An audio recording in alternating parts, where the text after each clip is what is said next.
foul. That was absolutely ridiculous. The Boston Bruins have won the Stanley Cup. Up on down. Here comes a 1-2 pitch. Red Sox win the World Series.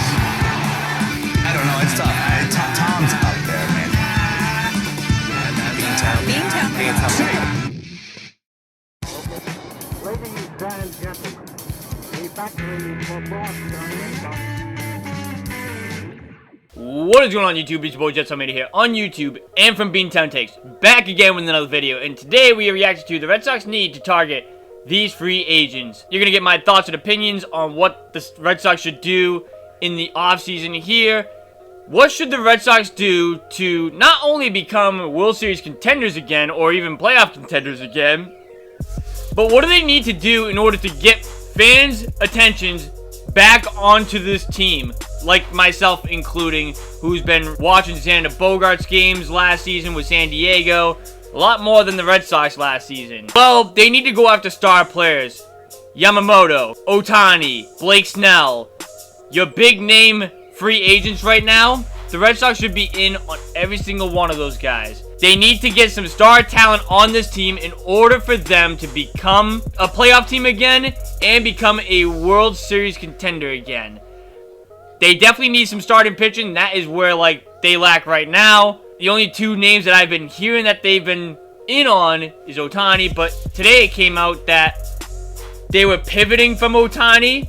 I don't know if that means they're out on him, which if they are out on Ohtani, that's really stupid of them to be of the Ohtani sweepstakes, because Ohtani is showing so much interest in coming here to Boston. I don't know how you just couldn't do that. And I assume they're going to be in on Yamamoto, the Japanese pitcher across seas, the 25-year-old. I don't know what he's looking like in terms of interest here, because I've been hearing that he prefers to be on a West Coast team. He prefers to be on a contender in the West. I don't know what his deal is, but they need starting pitching, and they need better bats. Mostly a right-handed bat, maybe in the outfield, and they definitely need a second baseman as well. I want big names, because I'm done with the Heim Bloom side of baseball, the nerd side of baseball, trying to get your money's worth for low risk, high rewards. That clearly doesn't work, because the last couple of years, it hasn't got you to the postseason. It clearly don't work. And even in 2022, didn't work there either. 3 out of the last 4 seasons, that side of baseball has not worked for you. I need star players. See what Corbin has to say, Red Seat Radio, and we'll get my opinions along the way as well. Leave a thumbs up if you guys enjoy these videos here. Subscribe now if you guys are new. You guys know what to do. Go check out our website. The link's in the description down below. Also, go subscribe to Red Seat Radio. I'll leave his links in the description down below, along with the original video here that we are reacting to. And without further ado, let's hop straight into this video. It's free agent season, and these are some of the players that I think the Red Sox need to be targeting this offseason.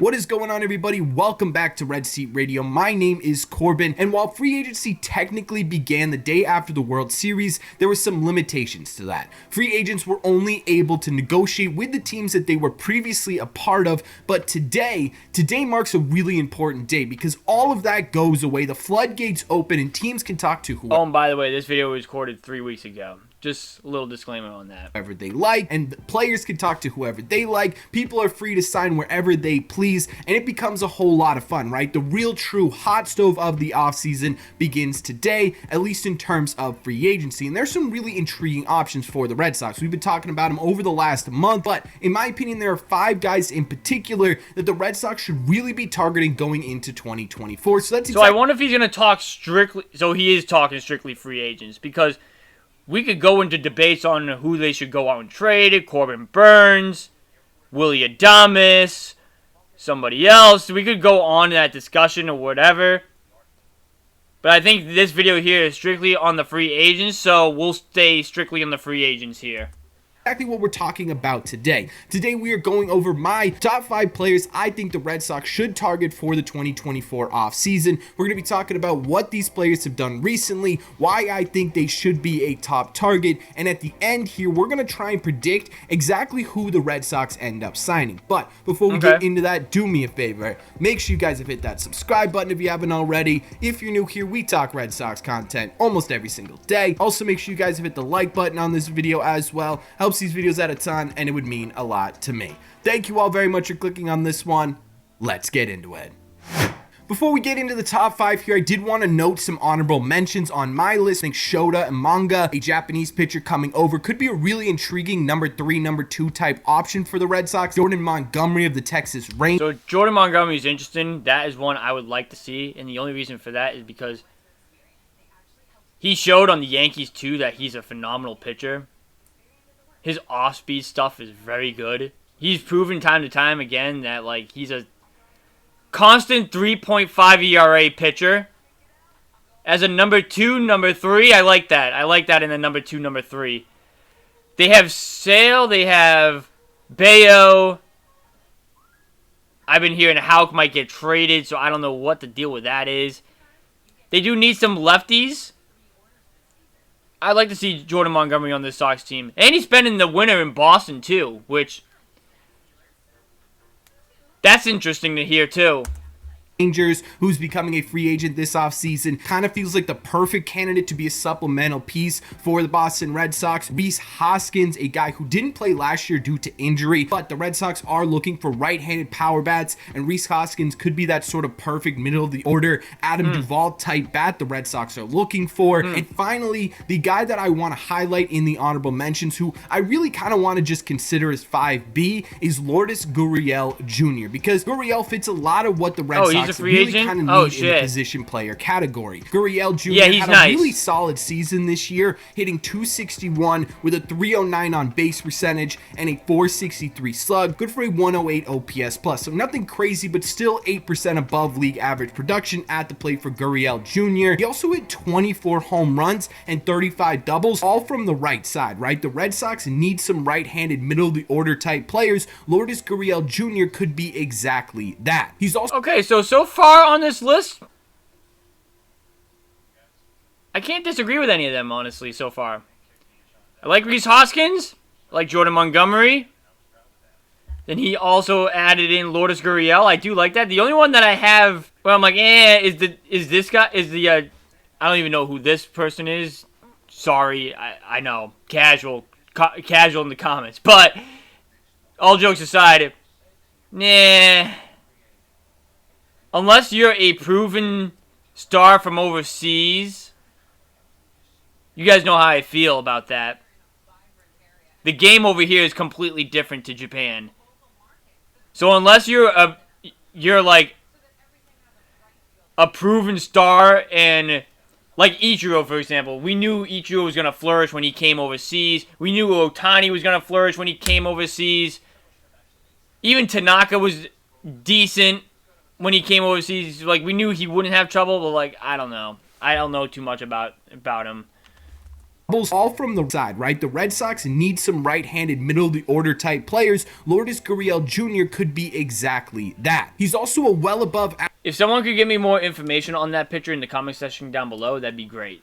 Please and thank you. Average defender as well. In left field this year for the Arizona Diamondbacks, Lourdes Gurriel Jr. had 14 defensive runs saved. He was a very solid defender this year for Arizona Diamondbacks. And for the Boston Red Sox, if they're looking to improve their defense in the outfield, Gurriel could be a sort of 2 birds, 1 stone type player. Bring him in, have him be sort of a maybe bottom, middle of the order, a 5-6 type bat from the right-hand side, and really kind of bring you a little bit of that power as well as that on-base potential, and be a decent defensive upgrade in the outfield as well. So he kind of feels like a really solid fit for the Red Sox, which is why I wanted to put him in 5, but I'm going to put him in a tie for the 5th spot on this list. Okay, so now that we have the honorable mentions done, let's get into our top 5 players here. We're going to start at number 5 and work our way towards number 1. And 5, again, really is 5A. And this is a little bit of an oddball pick, considering he's not going to be the splashiest move the Red Sox could make, and that is left-handed closer from Japan,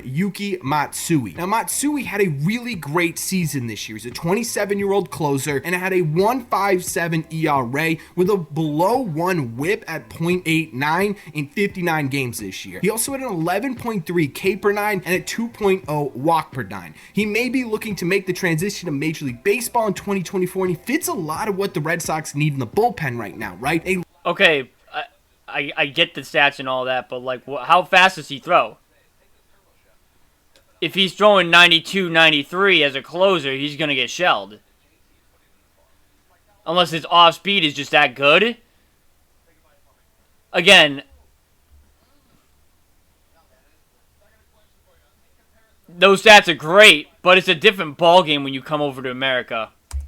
Left-handed reliable bullpen arm is sort of an under-the-radar need the Red Sox could really use. On top of that too, the Red Sox only have Kenley Jansen under contract for 1 more year, and because of Jansen's age and the injuries he dealt with in 23, and I'm sure there will be injuries that pop up in 2024, he's not likely to re-sign with the Red Sox, at least for an extended period of time. So at some point here, the Red Sox need to bring in a new closer, and bringing a guy in like Matsui this year could be really beneficial, right? Yes, he has not played in Major League Baseball, but he has been really successful and really dominant as a closer in Japan, allowing him a full year at the Major League I mean, level. I'm open to the idea. I just want to know how hard he throws. Option, That's maybe it. closing some games, sort of integrating himself into Major League Baseball under the guidance of a potential Hall of Famer like Kenley Jansen, and then taking over that position. Okay, like, that's after very Kenley true. That's a Jansen's good point. contract expires at the end of 2024 could be a perfect match made in heaven, and would really kind of alleviate some of the issues that are going to be facing the Red Sox going into 2025, while also improving the Red Sox in 2024. So yes, it's a little bit of an oddball pick. No, it wouldn't be the splashiest, most headline-making move the Red Sox could make, but it would be a really beneficial one, which is why he's at number 5. Obviously, most of the rest of these are going to be starting pitchers, and Blake Snell definitely deserves to be on this list, which is why he's at number 4. Snell is coming off of one of the best seasons of his career, and probably a Cy Young season where he had a 2.25 ERA in 32 starts with a league-leading ERA plus at 182. No complaints so far in this better video. than No the average complaints. pitcher in Major League Baseball. He also led the league in hits per 9 at 5.8. There are a couple of reasons he's not higher on this list, though. One of the reasons why he's not towards the top of this list is because he has dealt with injury history in the past. There have been seasons and stretches where he hasn't made a ton of starts during the year. Do the Red Sox really want to give a lengthy, hefty contract to a guy turning 31 who's already had those problems? That could be something to keep in mind. He also was a little bit wild this year, command-wise, leading the league in walks with 99, so that's also something to keep in the back of your mind. But overall, Blake Snell had an incredible season this year, and if we're talking about fits with the Red Sox, Blake Snell would slot in easily. This would hurt me. Oh man, this puts me in a spot. A small price to pay for salvation. Because I want San Diego to win their first championship. I want Bogey to win another one. But man, it is a good fit for the Red Sox. That puts me in a spot. As the number 1 pitcher in the Red Sox rotation, immediately bring. But you know what though? I'm gonna take this video as a Sox fan. All right, I'm gonna take this video as I'm talking as a Sox fan and a diehard Sox fan like I used to. Yes.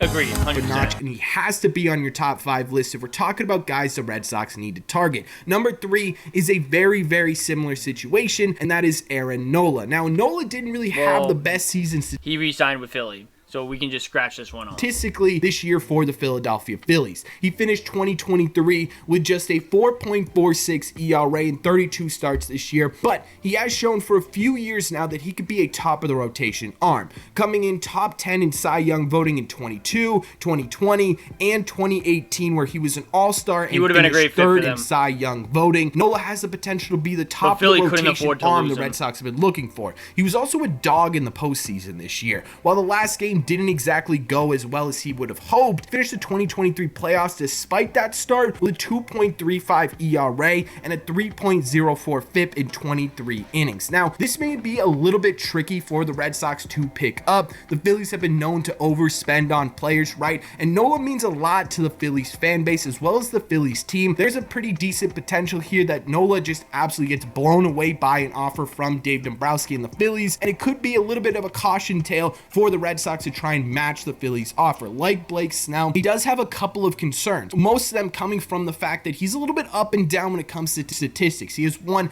absolutely phenomenal year, one fairly decent year, and then a phenomenal year. He never really has a bad year, but he will go from well above average to slightly around average every other year, which is something the Red Sox should pay attention to. But he's extremely durable, pitching over 30 games in almost every single season he has been around. And if the Red Sox can get him for a reasonable price, Aaron Nola definitely, again, like Blake Snell, becomes that top of the rotation arm the Red Sox desperately need, which is why I think he is absolutely someone the Red Sox should be targeting as they go into the 2023 offseason. The number 2 target, in my opinion, for the Red Sox has to be Shohei Ohtani. Now, I know people... Like, come on, Henry. Seriously, we're all saying this. Pull out your damn pockets. Give him a blank check and say, write down the number. Here comes the money.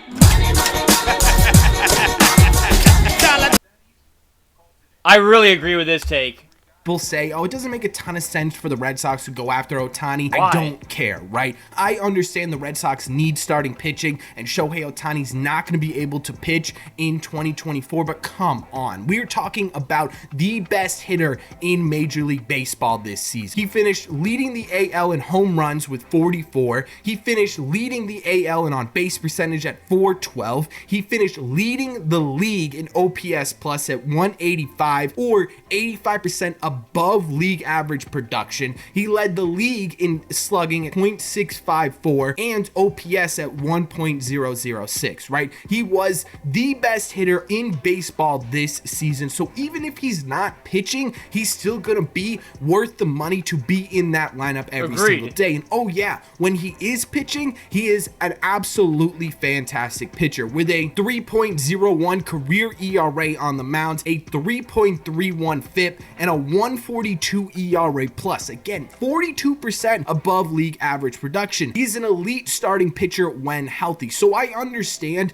the concerns that people have about whether or not he fits into this lineup, whether or not he's going to make an immediate impact in the rotation for this team. Right. I don't really care, right? It's Shohei Ohtani. We're talking about the best player in Major League Baseball and the most talented player in Major League Baseball at the bare minimum over the last 50 years, maybe of all time, right? This is the type of guy that you look at those kind of, okay, where's he going to fit on this team issues, and you throw him out the window and you say, let's get him here and then figure out where to put him after that, right? That's just the type of player Shohei Ohtani is. Now, the reason he's not number 1 is because there are some genuine concerns with bringing him in, right? We already talked about him, and the contract is going to be pretty hefty as well. It's going to lock you down for a lot of money for a decent period of time. There's going to be some downside to signing a guy like Shohei Ohtani, but again, when we're talking about the best player in baseball being on the open market, which doesn't really happen a ton, the Red Sox, being the Red Sox, have to be in on this guy. And this is a guy who, despite not being able to pitch in 2024, will be able to help this team